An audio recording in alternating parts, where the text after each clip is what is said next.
Hello, welcome to today's episode of Bike Novels. Today we're going to see how to create a Redis server.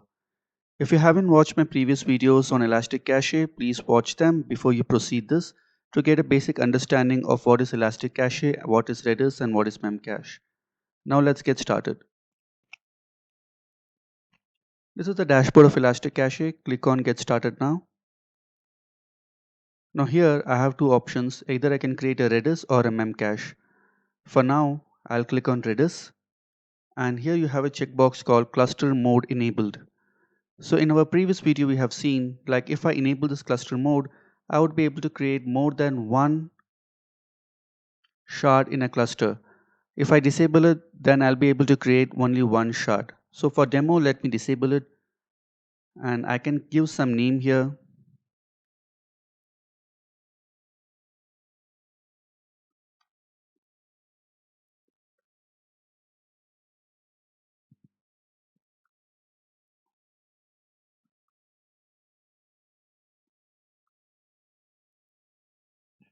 The default port is 6379. Now before you create this, make sure you have a security group where you have opened the port for 6379. And I will use a default parameter group.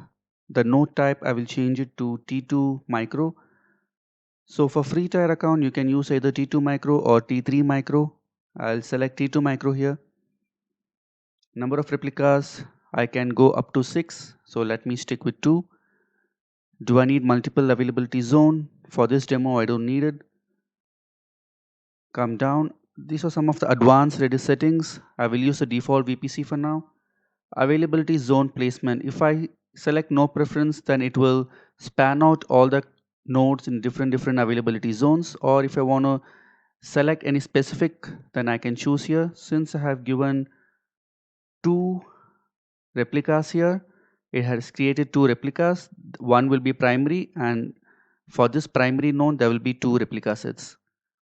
So I can choose where I want to have my replica nodes to be installed, or if I just give no preference, AWS will decide where to run my instances.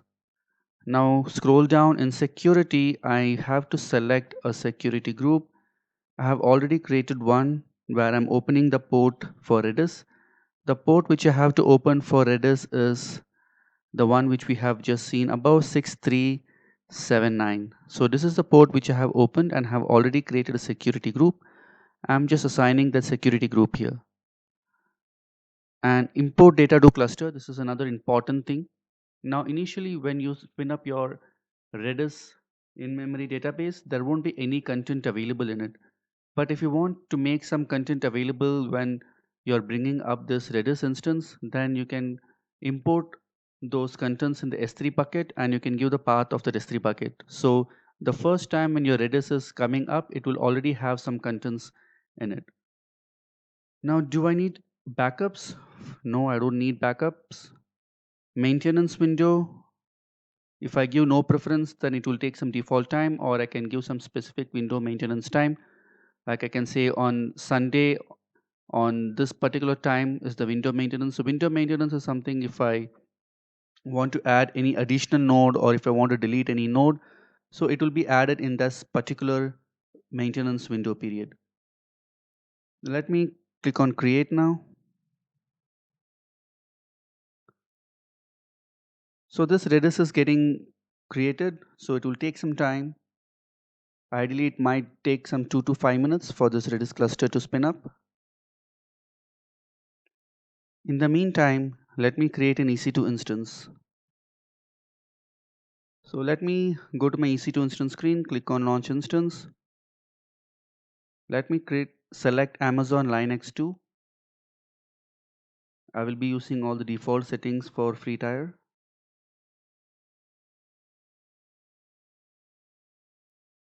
Let me select the security group to open SSH connectivity and review and launch. So from this EC2 instance, we'll try to connect to this Elastic Cache Redis server and we'll try to create and delete some keys in that. So it hasn't yet ready. So meanwhile, let me go to the EC2 instance.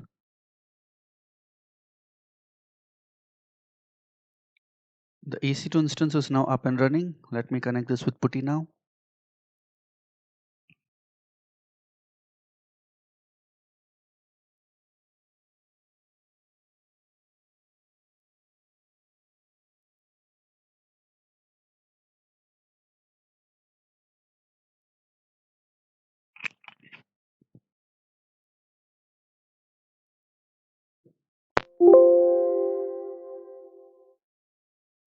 And let me go back to my Elastic Cache and see if my cluster is up.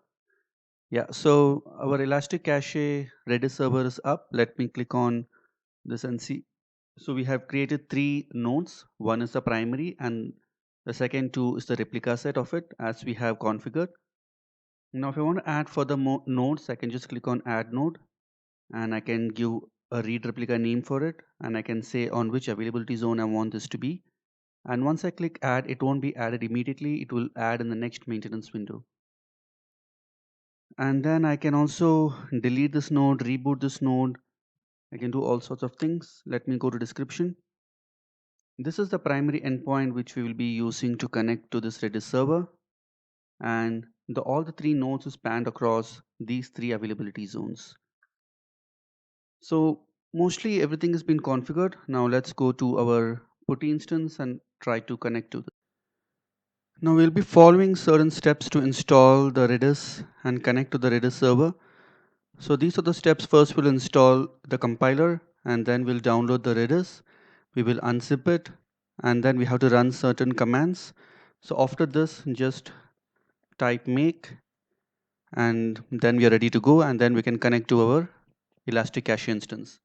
Let me first do it from the first command sudo yum install -y gcc.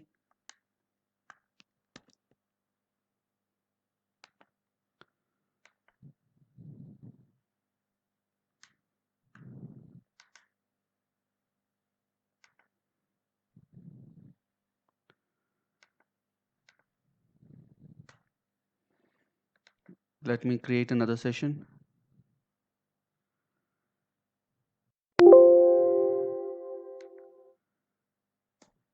Right. So GCC is already installed here. So let me download this Redis file.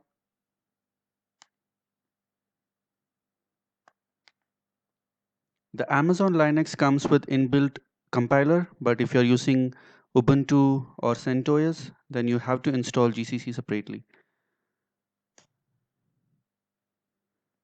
Now that we have downloaded, let us verify it. So yes, we have downloaded the Redis and we have unzipped the Redis file. Let me go inside this folder. And then you need to hit make command.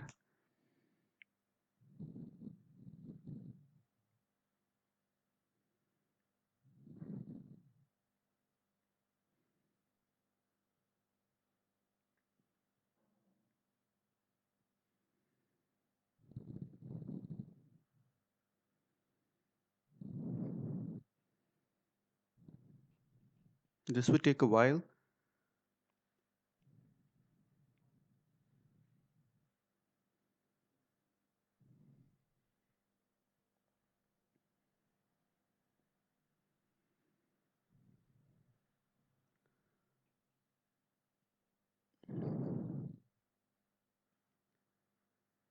So now the last step is to connect to our Redis instance.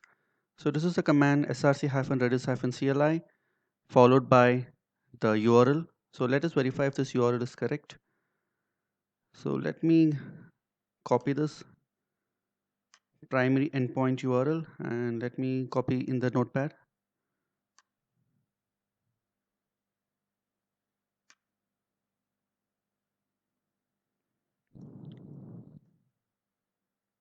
We should not copy the port. Port comes after -p. Let me copy this and go back to my PuTTY. Yeah, so now we are able to connect to the Redis. Sometimes you might face an issue like after you hit the make command, you might face some kind of an exception. In that case, you have to execute these commands and then try to connect to the Redis server. Luckily, this time we haven't faced that issue, but when I check in this commands in the Git, I'll check in along with those debug commands as well. Now that the Redis is set up, we can insert any values here. So you remember that in Redis, you save the values in the form of key and value. Together, it is called as a tuple. So let's assume set is the command and followed by I need to give a key. Let the key be age and the value would be some number 78. So this is one thing which we have set in Redis. If I want to retrieve it, then I just have to say get followed by the key name. Key is age, and that will give me the value of that particular key. So like this, you can persist any number of keys in Redis, and you can also do this through SDKs like Java or Python, anything of your choice. So guys, let us revisit what we did. We just created a Redis instance. We spinned up the Redis server with one primary node and two replica sets. And after that, we have spinned up an EC2 instance. And in that EC2 instance, I showed you how to connect to the Redis server. These commands, I'll be posting it in GitHub. You can go through this and try by yourself on how to connect to the Redis and insert and delete keys of it. Now let us see some other stuff which is there in our AWS. So Redis we have just seen, and in actions, if I click this, there are certain things in action, like I can delete this, I can take a backup, I can modify these parameters which we have set. And then coming down, there is something called global data store. Now, global data store in short is nothing but it allows you to replicate a cluster in one region to the same to in some other regions. Like you basically have this cluster in North Virginia. If you want to replicate this in some other regions like Mumbai or European regions, then you can use this global data store. Why we do this is to avoid latency, so that if you want users from European region, they can connect to the cluster in European region. And if you want to create a cluster, replicate the same cluster in Asia Pacific for the customers in Asia Pacific, this is basically used to reduce the latency. How do you do that? It's very simple. I won't be creating one, but I'll just show you. Click on create. These are the same screen which we have seen earlier. I have to give a name of my global data store, give a description. Currently, the primary cluster should be in which region? It is basically in US East, North Virginia. I can either select one existing cluster or create a new cluster and then come down. These are the Redis settings. These are the same parameters which we have seen earlier. So I have to give what is the node type and on which availability zones this has to be installed. Pretty much we have seen all those things. The screen is pretty much the same thing. If I go to next, then it will ask me to give the information on where to install in which region I have to replicate. So let me give some value for you to store. Let me give this global. Let me give some description and come down. Redis settings.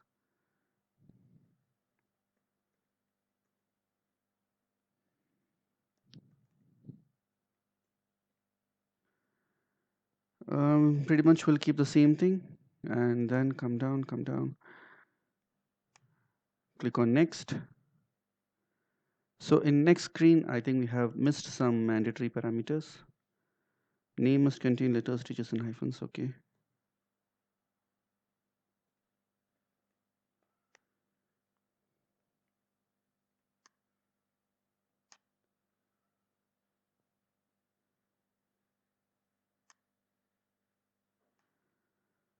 All right. So let me give some name.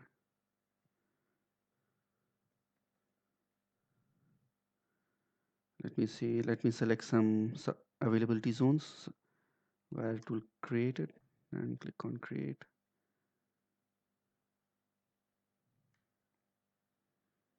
Oh, okay.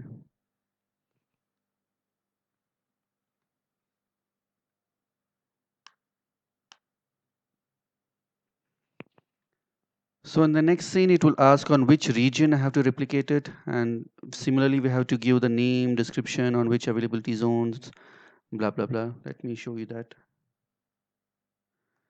So it is saying US, Ohio region. Initially, we created in Virginia. Now, if I have to replicate it in Ohio, I can just let it be, or if I want to replicate this in European region, I can choose right of my choice and give the same name description and then create it. So this is quite simple. You can try this by yourself later.